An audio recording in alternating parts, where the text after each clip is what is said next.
नमस्कार. World of शोभा या चॅनलमध्ये आपल्या सर्वांचं खूप खूप मनापासून स्वागत. दिवाळीचा फराळ लाडू. वर्ल्ड ऑफ शोभा चॅनलवर दिवाळीचा फराळ रेसिपी अपलोड आहे, आपण पाहू शकता. आज कसे लाडू बनवते पाहूया रेसिपी. आज रेसिपी दिवाळीचा फराळ बेसन लाडू. बेसन लाडू मी आज बनवते. साखरेचा पाक बनवायचा नाही आणि बेसन लाडू खाताना आपल्याला टाळ्याला चिकटतो, तर त्याच्यासाठी त्यामध्ये एक जिन्नस मी ॲड करणार. तो कोणता जिन्नस टिप तर मी देईनच. आणि रवा लाडू रेसिपी वर्ल्ड ऑफ शोभा चॅनलवर अपलोड केलेले आहेत. दिवाळीचा फराळ अपलोड केलेला आहे, आपण पाहू शकता. आज मी बनवते बेसन लाडू. लाडू बनविण्याकरता वाटी किंवा कप कशाचंही मेजरमेंट घेऊ शकता, पण वाटीचं घेतलं तर वाटीने सगळं साहित्य आपल्याला मोजून घ्यायचं आहे. कपचा वापर केला तर कपने आपल्याला सगळं साहित्य मोजून घ्यायचं आहे. चाळून घेतलेलं बेसन 2 कप बेसन. गॅसची फ्लेम अगदी लो ठेवून आपल्याला बेसन भाजायचं आहे. बेसन भाजून घेते. बेसन भाजताना तुपाचा वापर मी करणार नाही. या रंगावर आपल्याला बेसन भाजून घ्यायचं आहे. हे पहा, आता हे बेसन भाजून झालेलं आहे. मी एका भांड्यामध्ये बेसन काढून घेते. मी व्हिडिओच्या सुरुवातीला सांगितलं, एक जिन्नस मी ॲड करणार बेसन लाडूमध्ये. काय होतं, बेसन हे अगदी बारीक असतं आणि आपण त्यामध्ये चाळून घेतो बेसन लाडू बनवताना. तो लाडू ना आपल्याला टाळ्याला चिकटतो, म्हणून अर्धा कप बारीक रवा घेतलेला आहे. 0 नंबरचा रवा घ्यायचा. रवा भाजून घेते. रवा भाजताना सुद्धा मी तुपाचा वापर करणार नाही. प्लीज मैत्रिणींनो, रेसिपी शेवटपर्यंत पहा. रवा भाजून झालेला आहे. जर बारीक रवा तुमच्या घरी नसेल तर शिऱ्या उपम्यासाठी आपण जो रवा वापरतो तो मिक्सरला फिरवून घ्या. मी रवा मिक्सरला फिरवून घेतलेला आहे आणि बारीक करून घेतलेला आहे. रवा आता भाजून झालेला आहे. नवीन नवीन रेसिपी पाहण्यासाठी वर्ल्ड ऑफ शोभा चॅनलला सबस्क्राईब करा. बेल आयकॉन क्लिक करा. मी रेसिपी अपलोड केल्यानंतर त्याचं नोटिफिकेशन पटकन मिळेल. एका बाउलमध्ये भाजलेलं बेसन काढून घेते. भाजलेला रवा बेसनमध्ये मिक्स करते. रवा आणि बेसन मिक्स करून घेते. एक टीप, रवा आणि बेसन दोन्ही आपल्याला हे थंड करून घ्यायचं आहे. गरम करून थंड केलेलं दूध मी अर्धा कप घेतलेलं आहे. लागलं तर मी आणखी दूध त्यामध्ये ॲड करणार, पण हे दूध रूम टेम्परेचरचं घ्यावं. गरम दूध यामध्ये ॲड करायचं नाही. मी थोडं थोडं दूध यामध्ये ॲड करते. दूध घातल्यानंतर मिक्स करायचं आहे. गुठळ्या राहता कामा नये. व्यवस्थित मिक्स करते.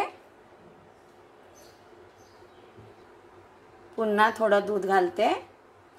मी एकंदरीत किती दूध वापरलं सांगते. मिक्स करते.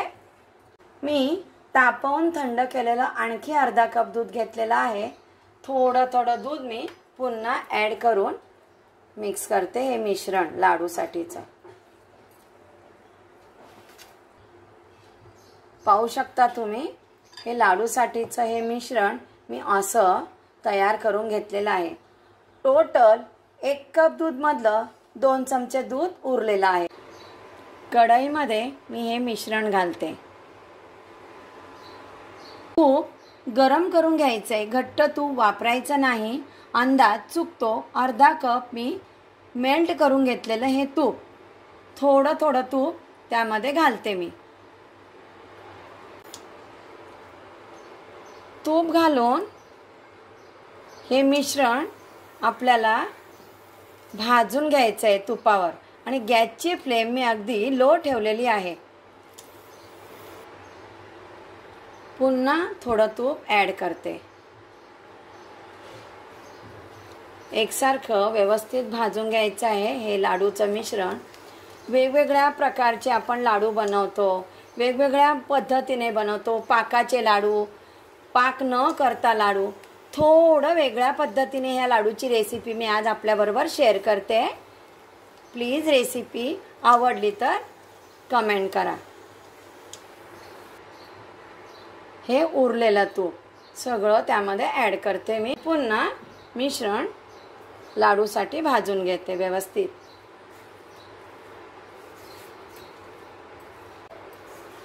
गॅसची फ्लेम अगदी लो ठेवूनच आपल्याला मिश्रण भाजून घ्यायचं आहे लाडूचं। हे लाडूचं मिश्रण किती वेळ भाजायचं म्हणजे गरम आहे हे मिश्रण ना असं मऊसूद व्हायला हवं, इतका वेळ आपल्याला ते तुपावर भाजून घ्यायचं आहे। पहा इतकं मऊ झालेलं आहे।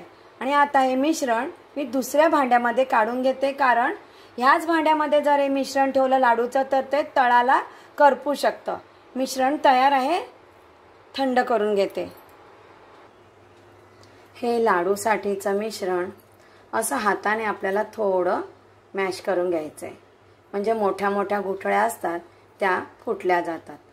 लाडू बांधायला सोपे पडतात, साखर मिक्स करायला सोपं पडतं, म्हणून ही माझी टिप। मी 1 कप पिठी साखर घेतलेली आहे। पिठी साखर मी चाळून घेते।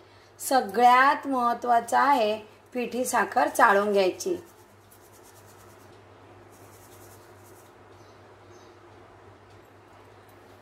साखरेचं प्रमाण कमी अधिक करू शकता।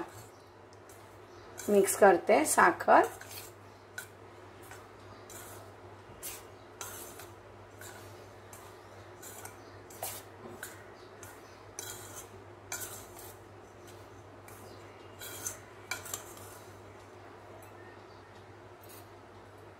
काजू आणि बदामाचे काप 4 ओळी, बेदाणे 1 चमचा वेलची पावडर। ड्रायफ्रूटचं प्रमाण कमी जास्त करू शकता। हाताने मिक्स करते।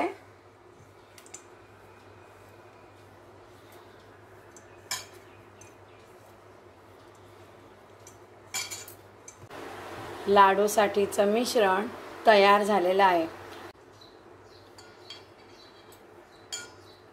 कोणत्या साईजचे लाडू हवेत तसे तुम्ही लाडू वळू शकता।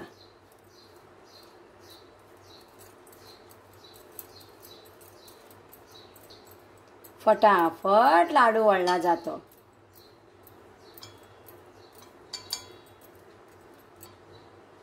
बेदाणा, बेसन लाडू पाक बनवला नाही आणि बेसन कोणत्या पद्धतीने मी दुधामध्ये ते भिजवून घेतलं, पाकाचं टेन्शन नाही। आणि पाक 1 तारी 2 तारी असं काहीच करायचं नाही आपल्याला। आणि हे लाडू तुम्ही पाहू शकता, थोडं व्हेरिएशन पद्धतीने मी हे लाडू बनवलेले आहेत आणि तुम्ही लाडू पाहू शकता। हाताला तूप सुद्धा लावलं नाही मी लाडू वळताना, आणि असा हा लाडू मी वळून घेतलेला आहे। बाकीचे सगळे लाडू मी वळून घेते। लाडू प्लेटमध्ये सर्व करते। दिवाळीचा फराळ बेसन लाडू। आणखीन नवीन नवीन रेसिपी मी घेऊनच येणार आहे बरं। नमस्कार।